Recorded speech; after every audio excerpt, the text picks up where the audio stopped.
السلام علیکم ورحمۃ اللہ وبرکاتہ۔ ایک واقعہ میں آپ لوگوں کو سنانا چاہتا ہوں، اور اس واقعے کے اندر بہت اہم اور قیمتی سبق ہے ان لوگوں کے لیے جو اپنے منہ کو پاک اور صاف نہیں رکھتے ہیں۔ پاک اور صاف میں کیوں کہہ رہا ہوں؟ ایک تو ہوتا ہے صاف رکھنا، آپ گٹکے سے صاف رکھ رہے ہو منہ کو، تمباکو سے صاف رکھ رہے ہو، سگریٹ کی بدبو سے منہ کو صاف رکھ رہے ہو، اور ایک ہوتا ہے پاک رکھنا کہ آپ جھوٹ سے اپنے منہ کو پاک رکھ رہے ہو، ہے نا، غیبت سے اپنے منہ کو پاک رکھ رہے ہو۔ تو دونوں طرح سے اپنے منہ کو پاک اور صاف رکھنا ضروری ہے۔ ایک واقعہ جو کتابوں میں لکھا ہوا ہے، اور اس واقعے کے اندر بہت اہم نصیحت ہے مسلمانوں کے لیے، کیونکہ دیکھیے ہمارے لیے جو ہماری جان ہے نا، وہ ہمارے آقا محمد مصطفیٰ احمد مجتبیٰ صلی اللہ علیہ وسلم ہے۔ ہر ایک مسلمان چاہے کتنا ہی گنہگار کیوں نہ ہو، اس کی خواہش یہ ہوتی ہے کہ میرے آقا آخرت کے دن مجھ سے راضی ہوں، حوض کوثر پر مجھے رسول اللہ صلی اللہ علیہ وسلم کے ہاتھوں جام کوثر مل جائے، حضور کی شفاعت مسلمان کو حاصل ہو جائے۔ یہ ہر ایک مسلمان کی خواہش ہوتی ہے، وہ چاہے جتنا گنہگار ہو۔ اب یہ کیسے حاصل ہوگی؟ تو ایک واقعہ جس میں سبق ہے، اب وہ سنیے آپ۔ لکھا ہے کہ ایک شخص جنگل میں جا رہا تھا اپنی سواری پر سوار ہو کر۔ اچانک کیا ہوتا ہے کہ اس کی سواری کا پیر ٹوٹ جاتا ہے۔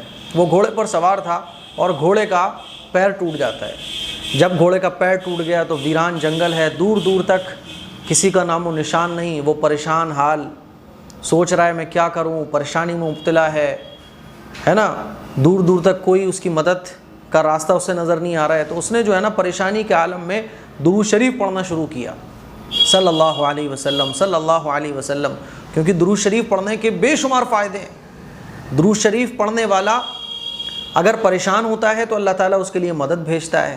درود شریف پڑھنے والے پر رحمتیں نازل ہوتی ہیں، درود شریف پڑھنے والے کے گناہ معاف ہوتے ہیں، درود شریف پڑھنے والے کے لیے جنت میں درجے بلند ہوتے ہیں۔ تو بے شمار فائدے ہیں۔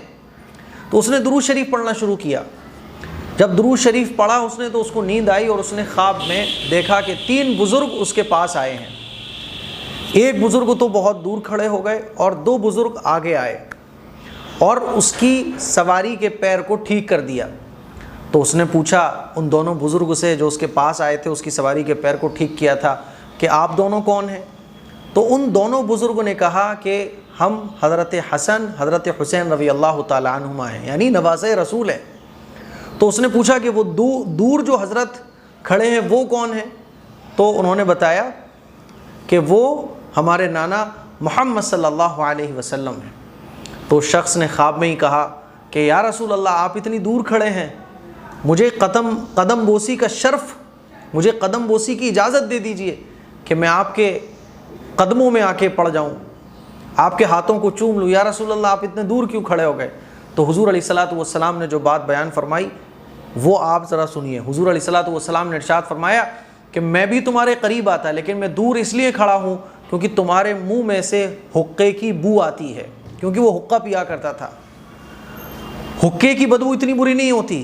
اب میں جو بتانا چاہ رہا ہوں اس واقعے کو سنا کر وہ آپ سنو ذرا غور سے۔ آپ علیہ الصلوۃ والسلام نے کیا فرمایا کہ میں تم سے دور اس لیے کھڑا ہوں کیونکہ تمہارے منہ میں سے حقے کی بو آتی ہے۔ اس کی آنکھ کھل گئی، اس کی سواری ایک دم صحیح تھی۔ آپ لوگ یہ بات جانتے ہیں کہ آپ علیہ الصلوۃ والسلام کا خواب میں دکھنا یہ بالکل برحق ہوتا ہے۔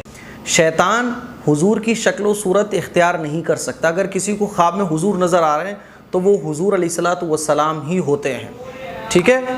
تو اب اس سے پتہ کیا چل رہا ہے کہ حضور علیہ الصلوۃ والسلام اس شخص کے قریب نہیں گئے۔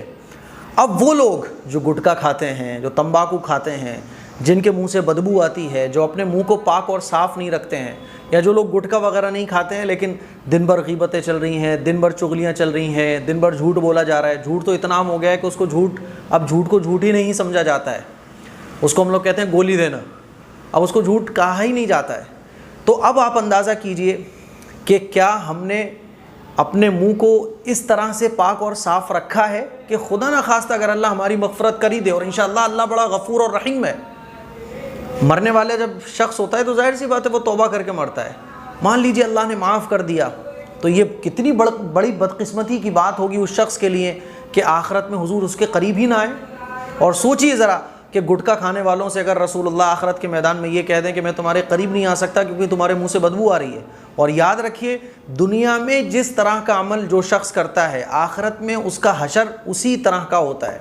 جیسے قبر میں جانے کے بعد سوال ہوتا ہے نا من نبیو کا، کہ تمہارے نبی کون ہیں، تو دنیا میں اس سوال کا جواب قبر کے اندر وہی شخص دے سکتا ہے جس نے دنیا کے اندر اللہ اور اللہ کے رسول کی اطاعت کی ہوگی. تو ایسے ہی آخرت میں وہی ساری چیزیں ہمارے ساتھ لگی ہوئی ہوں گی جو ہم نے دنیا میں کی ہیں. اب سوچئے کہ حضور علیہ الصلاۃ والسلام، کیا ہم نے اپنے منہ کو اتنا پاک صاف رکھا ہے کہ حضور علیہ الصلاۃ والسلام ہمارے قریب آ کر ہم سے پوچھ سکیں کہ میرا امتی کیسے ہو تم؟ تو میرے عزیز بھائیوں، یہ واقعہ سنا کر میں آپ سے عرض یہ کرنا چاہ رہا ہوں کہ اپنے منہ کو پاک اور صاف رکھنے کی کوشش کرو، ضرور کوشش کرو. یہ واقعہ ہمیں بتاتا ہے کہ ہم کوئی بھی عمل ایسا نہ کریں. گٹکا کھانے والے، تمباکو کھانے والے، غیبت کرنے والے، چغلی کرنے والے، جھوٹ بولنے والے اس واقعے کو سن کر تھوڑا الرٹ ہو جائیں کہ ایسا نہ ہو کہ آخرت کے میدان میں اللہ کے نبی ہم سے کہہ دیں کہ میں تمہارے قریب نہیں آ سکتا، تم سگریٹ پیا کرتے تھے، تم چغلی کیا کرتے تھے، تم غیبت کیا کرتے تھے. تو اس واقعے سے سبق حاصل کریں اور اپنے منہ کو پاک اور صاف رکھنے کی کوشش کریں. السلام علیکم ورحمۃ اللہ وبرکاتہ.